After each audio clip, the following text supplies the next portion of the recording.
We begin tonight with the 1.4 million people in Michigan who are a week away from losing their food assistance benefits known as SNAP. Today, the U.S. Department of Agriculture directed the state to stop the November benefits because of the federal government shutdown. Many of those affected are families with children, senior citizens, and people with disabilities.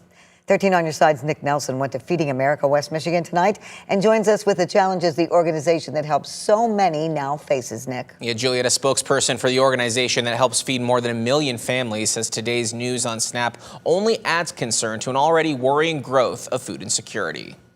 We want people to be aware of the implications of SNAP cuts, both, of course, on our families and our neighborhoods, but also on our local economy here in West Michigan. Kids Food Basket President Bridget Clark Whitney is reacting to the news that SNAP benefits will be paused in the state of Michigan as the federal government shutdown continues. Kids Food Basket significantly relies on assistance from Feeding America West Michigan, who serves more than 1 million Michigan families. It also says it's critical the government opens back up soon so immediate food assistance can continue.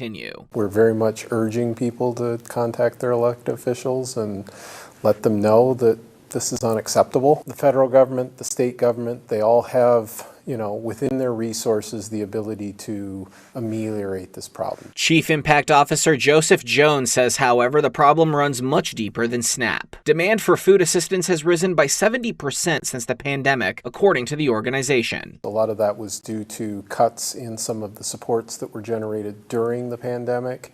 In addition to the rising costs that are tied to inflation, more and more people found themselves in a insecure situation around food and other types of financial things. Jones says the higher demand, along with Feeding America West Michigan's growing shortage of resources, is a perfect storm of uncertainty when it comes to food assistance. That's why it's began the Bridge the Gap initiative so it can meet the need. We're still living with these higher prices, so the idea that people are going to be able to buy food with less money, I think that that's a bit of a mistaken idea.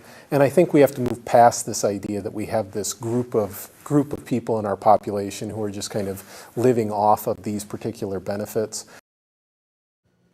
Feeding America West Michigan says the Bridge the Gap initiative has already raised $900,000, but still needs to raise an additional $600,000 more by the end of the month to meet its goal. We'll have more information at 13onyourside.com. Nick Nelson, 13 on Your Side.